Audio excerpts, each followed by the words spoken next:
Hey everyone, it's Lindsay and I'm here today to show you some die cut inlay but adding some extra dimension on it for a really monochromatic card. So I've already done some die cutting here and I've used a scallop rectangle and a rectangle that is smaller than that just to create my bases with. And then I've also got a card base ready to go. And I've also cut several of these little hearts. This is from paper, not hearts, they're coffee cups. But this die is from Paper Tray Ink. It's one of their mini stamp sets and die sets. This die is about $3, very cheap. But I've cut several of those out so I can kind of line this up and space things out evenly. Because I'm doing such an overly simple card, I need to go ahead and make sure that everything's pretty straight and even and centered here. So that's why I did go ahead and die cut some as placeholders. Then I just laid that die over the top. I'll use some tape to tape it down, and then I can go ahead and run this through my die cutting machine and cut that out. Now I'm also going to cut a cup on the left hand side and on the right hand side, and this is pretty easy once you get that first cup cut out, just to kind of eyeball it and get everything nice and straight. I'm also using a ruler when I need to, just to get everything really straight.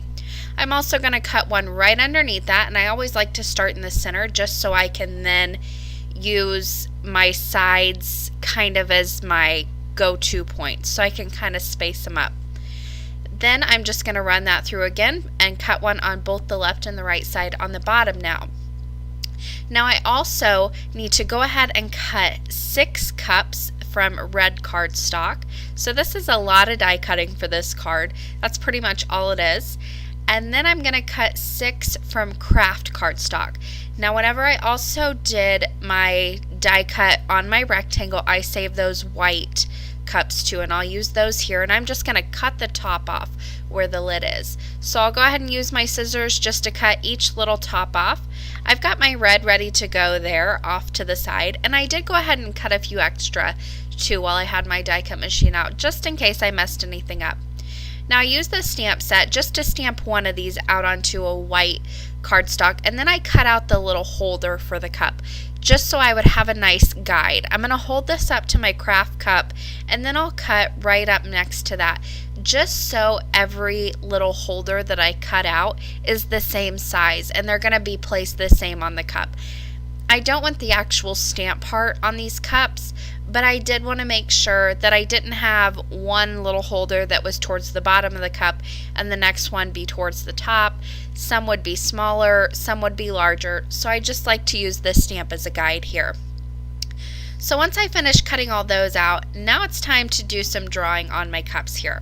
Now I was going for like the Starbucks looking cup, so I'm going to do some hand drawing on each of these, and each one will be different. I'm using my white gel pen. If you are not comfortable with hand drawing, you could easily use stencils, some Versamark ink, and then heat emboss in white. You could also use background stamps or really small stamps and just repeatedly stamp them and heat emboss those in white as well, or just stamp with white pigment ink if you wanted to. And that is an easy way to do this. I don't mind the hand drawing, so I'm just going to color these up really quickly, and I'm doing each one different. So I've got some swirls, I've got some like little stars and snowflakes on one. I did a little scene on the next one, a large snowflake. I'll do a Christmas tree on this next one. This next one I was going for more candy cane stripes, so I'll just color this up really quick. These are very simple drawings here, nothing outlandish. And then I'm going to do some mountains. Now you can see I've got 7 cups here, but only 6 spaces, so I'm going to have to narrow it down. And I went ahead and placed these all in a moment and kind of organize them before I glued them down. You'll see that in a minute. There's each one of the finished cups. I've got my lids ready to go, and I've also got my holders ready to go as well.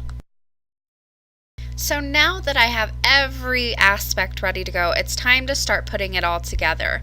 I'm using some very thin double-sided tape just to put down that first white rectangle onto the scalloped rectangle, and both of these are white, so I'm going for a very monochromatic feel here, and that is really going to help my cups pop off the paper. So I'll just put that down, make sure it's centered. It is a little tricky because I did so much cutting. There's such thin lines I'm working with. It gets a little tricky, but if you just take your time, it works out fine. Then I went ahead and inserted my cups. Now I planned this out beforehand, before I glued them down. I didn't want two scenes next to each other. I wanted them spaced out a little bit, so I went ahead and planned these out, whatever looked good to me.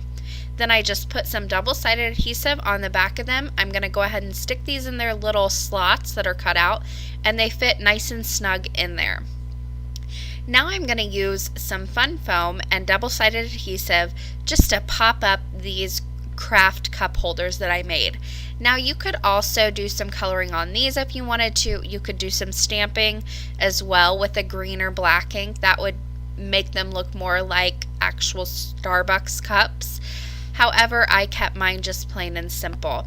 So I'm going to go ahead and continue to put these down, and I'm lining them up. I want to make sure they look pretty straight across from each other. And then I'm going to move on and do the same exact thing for the lids, except I'm going to put them where the lids need to go. Again, I'm using fun foam and double-sided adhesive, just very thin little pieces of it here.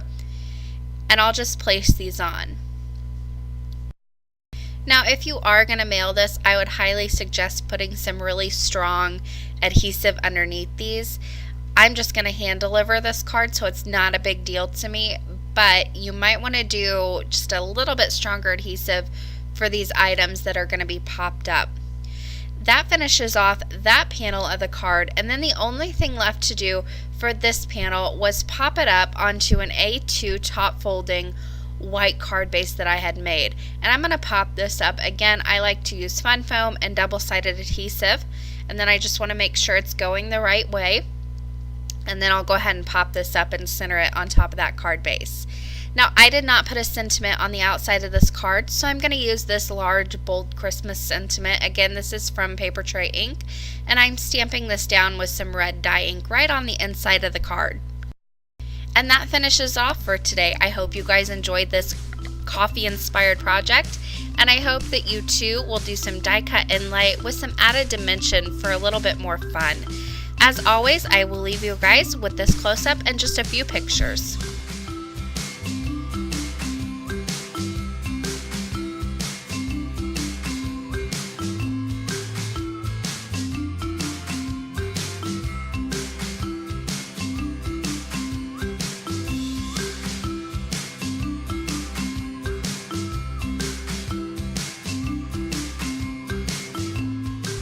For more information and the supply list, you can head to my blog, craftingwhilecaffeinated.wordpress.com.